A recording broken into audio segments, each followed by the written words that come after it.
Hello my dear students, good morning all of you. Today now I am going to explain you remaining part of chapter 2. Some common human diseases caused by microorganisms. Here human diseases tuberculosis, measles, chickenpox, polio. Tuberculosis यहाँ bacteria के through फैलती है और बाकी तीन ये viral diseases है जो कि वायरस के थ्रू फैलते हैं, मीजल्स, चिकनपॉक्स एंड पोलियो। अब ये ट्रांसमिट किसके थ्रू होती है, यानी कि एक बॉडी से दूसरी बॉडी में किस तरह से जाती है, तो ये चारों डिजीज एयर के थ्रू जाती है। इसके अलावा चिकन पॉक्स आप देख सकते हैं कांटेक्ट से भी, जैसे कि किसी को छूने से, कपड़े वगैरह छूने से वगैरह से हो जाती है उसके।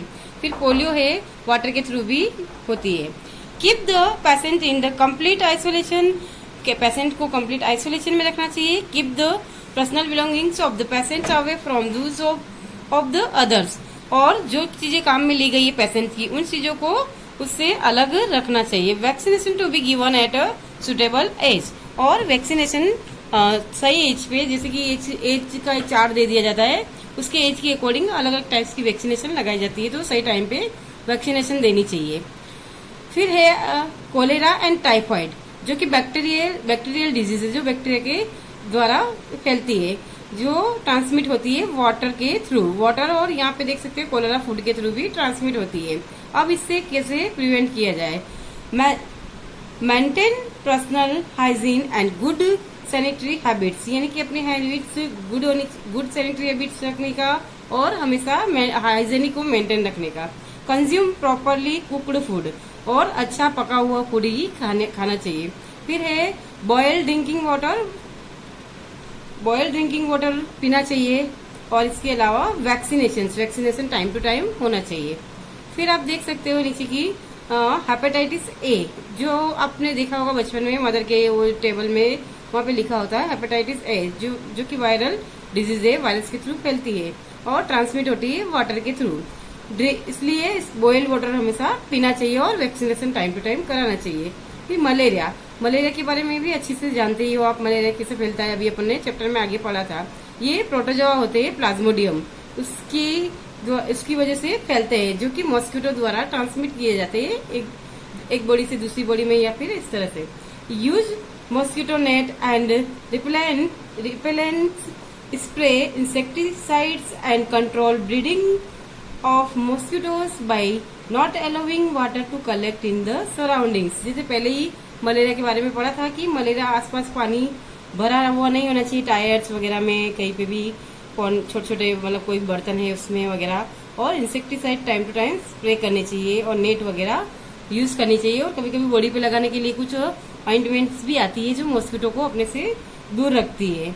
इस तरह से ये सारी ह्यूमन डिजीजेस यहाँ पे अभी अपन ने पढ़ी, किस तरह से ये फैलती है और किस तरह से ट्रांसमिट होती है, इससे कैसे बचा जाए। अब ये human diseases causing microorganism in animal, कुछ एनिमल में फैलने वाली भी बीमारियां है। Several microorganisms not only cause disease in human and plant but also in other animals में भी डिजीज फैलाते हैं। फॉर एग्जाम्पल एंथ्रॉक्स एक डेंजरियस बीमारी होती है जो ह्यूमन बींग और कैटल वगैरह में, मतलब जानवरों में, पशुओं में होती है। यह एक बैक्टीरिया के थ्रू फैलती है। For foot and mouth disease of cattle is caused by virus, और फुट एंड माउथ डिजीज होती है जो कैटल्स में फैलती है, मतलब मेनली कैटल्स में ही होती है, जो वायरस के थ्रू फैलती है। ये भी वायरल डिजीज है। अब ये नेक्स्ट है, अपन ने अभी पढ़ा एनिमल्स में, ह्यूमन बींग्स में। अब है नेक्स्ट है प्लांट में, disease causing micro organism in plants. अब माइक्रो ऑर्गेनिज्म प्लांट्स में किस तरह से डिजीज कॉज करते हैं, तो यहाँ पे कुछ टेबल दिए गए हैं, कुछ डिजीज के नाम दिए गए हैं। इस तरह से आप देख सकते हैं, जो कि व्हीट में है, राइस में है, पोटेटो में, शुगर केन है, ऑरेंज, एप्पल और अदर कुछ इनमें फैलती है। The diseases reduce the yield of crops, disease फैलने से क्या होता है, क्रॉप्स बहुत कम मात्रा में मिलती है। फिर यहाँ पे some such plants disease they can be controlled by the use of certain chemical which kill the microbes, कुछ केमिकल को यूज करके इन डिजीज को रोका जा सकता है। नेक्स्ट है some common plant diseases caused by microorganism. अब माइक्रो ऑर्गेनिजम्स के द्वारा प्लांट्स में कौन कौन सी डिजीज फैलती है, यहाँ है प्लांट डिजीज है साइट्रस कैंसर, ये बैक्टीरियल डिजीज है जो बैक्टीरिया के थ्रू फैलती है और ट्रांसमिट होती है एयर के through. Rust of wheat, wheat के अंदर जो ऐसे रस्ट लग जाती है, रस्ट मतलब ऐसे वीट पूरा खराब हो जाता है, फंगी लग जाती है, उसमें फंगी के थ्रू फैलती है। और ये भी एयर और सीड्स, कभी कभी सीड्स के अंदर होती है, तो सीड्स ग्रो करने पे पूरी फसल ही वापस इस तरह रस्ट वाली प्राप्त होती है, जिससे वो बराबर नहीं होती है, खराब होती है। फिर है येलो वेन मोजेक ऑफ ओकरा, ओकरा यानी भिंडी, भिंडी के अंदर जो येलो वेन मोजेक डिजीज होती है वो वायरल डिजीज होती है, वायरस के थ्रू फैलती है। और ये इसको फैलाने वाले होते हैं इंसेक्ट, इंसेक्ट एक से दूसरी जगह जाते उड़ के और बैठ के पूरी ये डिजीज को कैरी करते हैं। अभी अपन ने पढ़ा एनिमल्स डिजीज, ह्यूमन डिजीज और प्लांट डिजीज। अब हम पढ़ेंगे फूड पॉइजनिंग। नेक्स्ट पॉइंट हमारा, बूजो वॉज इन्वाइटेड बाय, बूजो फ्रेंड्स के द्वारा कहीं पार्टी के लिए इन्वाइट किया गया, तो उसने वहां पे बहुत सारा फूड खा लिया। ऑन द रीचिंग होम, जब वह घर पहुंचा, ही स्टार्टेड वॉमिटेड, उसको वॉमिटिंग होने लगी। And had to be taken to hospital, उसको हॉस्पिटल ले जाया गया। The doctor said this is condition could be due to the food poisoning, तो डॉक्टर ने उसको बताया कि यह फूड पॉइजनिंग हो गया है उसको, इसलिए इसकी कंडीशन ऐसी है। Food poisoning could be due to the consumption of food spoiled by some microorganism. Food poisoning कब होता है, जब हम कोई स्पॉइल्ड फूड यानी कि खराब फूड या मतलब जो बेकार हो गया या खराब हो गया, स्पॉइल हो गया, जैसे सुबह से शाम तक रखा हुआ, या उसमें माइक्रो ऑर्गेनिजम्स इंक्रीज हो गए या उसमें बहुत मात्रा में माइक्रो ऑर्गेनिज्म पैदा हो गए, तो वो फूड पूरा स्पॉइल्ड हो जाता है, तो उस फूड को खा लेने से फूड पॉइजनिंग होता है। Microorganisms that grow on our body sometimes produce toxic substances, तो वो वहाँ पे क्या करते हैं, बॉडी के अंदर जाके वो माइक्रो ऑर्गेनिज्म हमारी बॉडी में बहुत सारे टॉक्सिक सब्सटेंसेस जो कि जहरीले होते हैं उनको प्रोड्यूस करते हैं, यानी कि वहाँ पे बनाते हैं। उसकी वजह से हमारी बॉडी में जैसे कि फूड पॉइजन बोले जहर होना एक तरह से हो जाता है। This make the food poisonous causing serious illness and even death. कभी कभी क्या होता है, इसकी वजह से फूड पॉइजनिंग की वजह से किसी भी व्यक्ति की डेथ भी हो सकती है। So it is very important that we preserve food to prevent it from being spoiled. तो इसको खराब होने से, इसलिए ये बहुत ही जरूरी है कि कोई भी फूड खराब नहीं हो, इसके लिए हमको इसको प्रिजर्व करना जरूरी है, यानी कि फूड खराब होने से बचाना जरूरी है। फूड प्रिजर्वेशन, नेक्स्ट पॉइंट हमारा फूड प्रिजर्वेशन। जैसा कि हम पिछले चैप्टर में ऑलरेडी पढ़ चुके हैं कि methods used to preserve and store food grains के बारे में, जैसे कि वहाँ पे बहुत सारे ग्रेन्स जैसे कैसे कैसे बड़े बड़े उसमें पीपों में वगैरह भर के, नीम की पत्तियां, ऐसा पिछले चैप्टर में हम पढ़ चुके हैं ग्रेन्स को कैसे स्टोर किया जाता है। How do we preserve cooked food, लेकिन कुकड फूड को हम अपने घर पे कैसे प्रिजर्व करें, इसके लिए हम इस चैप्टर में पढ़ेंगे। You know that the bread left unused under moist conditions is attacked by fungus, और ये भी पिछले चैप्टर में हम पढ़ चुके हैं कि जब ब्रेड को खुला छोड़ दिया जाता है तो उसके ऊपर एक फंगस लग जाती है, जिसको हमने माउल्ड कहा था पिछले चैप्टर में। Microorganisms spoil our food, microorganism हमारे फूड को स्पॉइल कर देते हैं। Spoiled food emits bad smell and has a bad taste and changed colour. Spoiled food क्या करता है कि गंदी स्मेल देता है और उस खाने पे इसका टेस्ट भी अच्छा नहीं आता है, बैड टेस्ट आता है। इसके अलावा इसका कलर भी चेंज हो जाता है खाने का। Is spoiling of food chemical reaction, क्या एक केमिकल रिएक्शन है? सही है, यह एक केमिकल रिएक्शन है।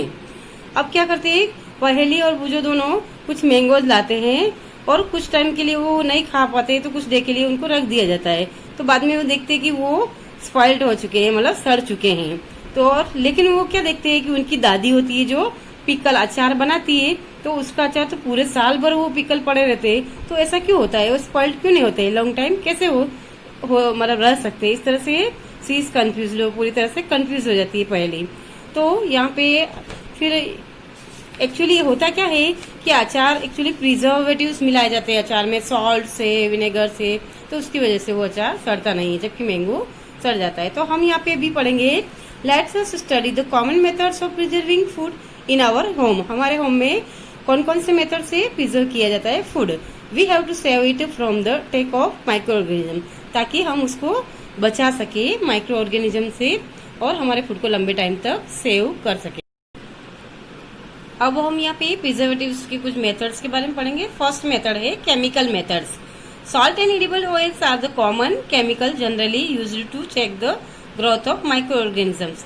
Therefore, they are called preservatives. इसलिए इनको जैसे ऑयल और सॉल्ट, कभी कभी बोलते हैं कि सॉल्ट नमक की वजह से बहुत सी चीजें जल्दी से खराब नहीं होती है।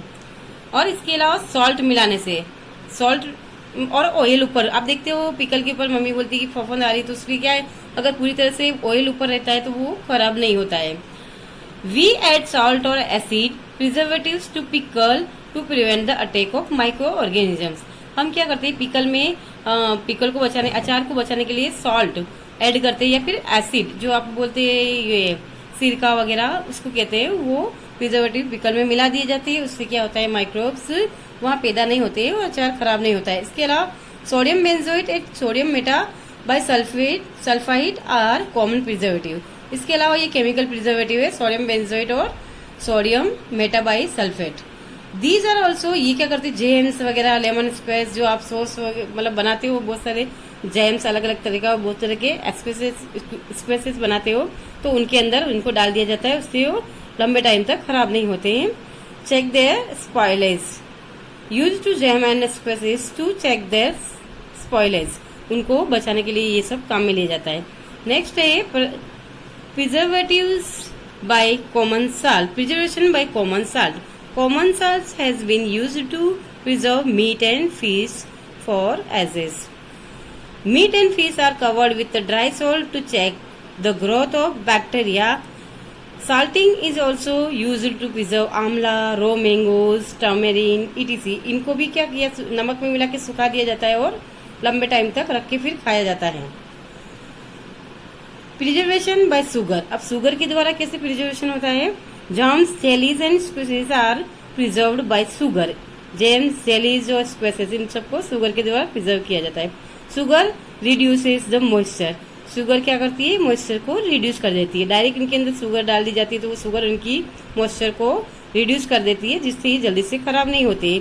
विच inhibits the growth of bacteria which spoil food, ये क्या करता है, उनको ग्रोथ, बैक्टीरिया को ग्रोथ करने से रोकता है, जिससे फूड स्पॉइल होने से बच जाता है। नेक्स्ट है preservation by oil and vinegar.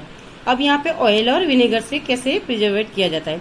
Use of oil and vinegar preservatives spoilage of pickle, जैसे कि मैंने अभी थोड़ी देर पहले बताया था कि पिकल को बचाने के लिए बहुत सारा ऑयल ऊपर रख दिया जाता है ताकि बैक्टीरिया वहाँ पे नहीं ग्रोथ कर सकते, उनको मतलब एयर नहीं मिलेगी तो सांस नहीं ले पाएंगे, यानी कि जैसे हम बोलते हैं तो उनको नहीं मिलेगा तो वो वहाँ पे ग्रोथ नहीं कर पाएंगे। Because bacteria can not live in such an environment, bacteria इस तरह के एनवायरमेंट में नहीं रह सकते हैं। Vegetables, fruits, fish and meat are often preserved by this method. तो वेजिटेबल्स को, फ्रूट्स को, फिश को वगैरह को इस मेथड से ऑयल और विनेगर के थ्रू बचाया जाता है। हीट एंड कोल्ड ट्रीटमेंट, अब नेक्स्ट है हमारा heat and cold treatment. You must have observed your mother boiling milk before it is stored और यूज्ड। आप देखते हो कि मम्मी जब सुबह सुबह मॉर्निंग में ताजा ताजा दूध आता है तो मम्मी उसको गर्म करके फिर रखती है, अगर वो ऐसे ही रख देती है तो मिल्क खराब हो जाता है। बॉइलिंग किल्स में ऑर्गेनिजम्स, बॉइलिंग क्या करती है, ऑर्गेनिजम्स को किल करती हैं। इसी तरह से we keep our food in refrigerator, इसी तरह से हम लोग अपना फूड रेफ्रिजरेटर में रखते हैं लो टेम्परेचर पर। उससे क्या होता है कि बैक्टीरिया या माइक्रोब्स जल्दी से ग्रोथ नहीं कर पाते हैं। अब आपने देखा होगा, पहले कभी पढ़ा होगा पास्चराइजेशन के बारे में, कभी सुना होगा, जैसा कि अमूल डेयरी है यहाँ पे, तो वो पास्चराइज मिल्क मिलता है। Pasteurise milk can be consumed without boiling as it is free from harmful microbes. इसको बिना बॉइल किए भी कंज्यूम किया जा सकता है क्योंकि ये भी हार्मफुल माइक्रोब्स से फ्री होता है, इसमें हार्मफुल माइक्रोब्स होते नहीं है। The milk is heated to about 70 degree Celsius for 15 to 30 seconds. Milk को बहुत ही हाई टेम्परेचर जैसा कि 70 डिग्री सेल्सियस पर इसको एकदम से उबाला जाता है and then suddenly chilled and store, और अचानक से इसको एकदम से कुछ ही सेकंड में ठंडा कर दिया जाता है। बाई डूइंग सो, इस तरह से it prevents the growth of microbes, इस तरह से ये माइक्रोब्स पैदा होने से रुक जाते हैं। This process was discovered by Louis Pasteur, it is called pasteurisation. Louis Pasteur ने इसको डिस्कवर किया था, इसलिए इसको पास्चराइजेशन नाम दिया गया है। अब नेक्स्ट है हमारा स्टोरेज एंड पैकिंग्स। अब आप देखते हो कि पैक आते हैं आपके चिप्स के वगैरह, तो बहुत दिन तक खराब नहीं होते। ये अगर खुला रख दिया जाए उसको आधे घंटे या 1 घंटे, तो उसका टेस्ट चेंज हो जाता है।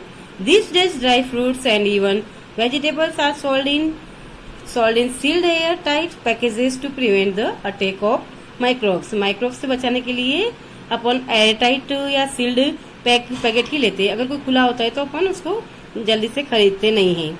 आप मॉल्स वगैरह में जाते हो तो आपके चिप्स के पैकेट भी देखना, उसमें भी एयर मतलब उसमें नाइट्रोजन से उसको पैक किया जाता है ताकि उसमें बैक्टीरिया पैदा नहीं हो। तो पैक रहेगा तब तक थोड़ा ठीक रहता है, और जैसे ही ओपन कर दिया जाता है तो वो जल्दी से खराब हो जाता है। इस तरह अपन ने पढ़े इतने सारे मेथड्स।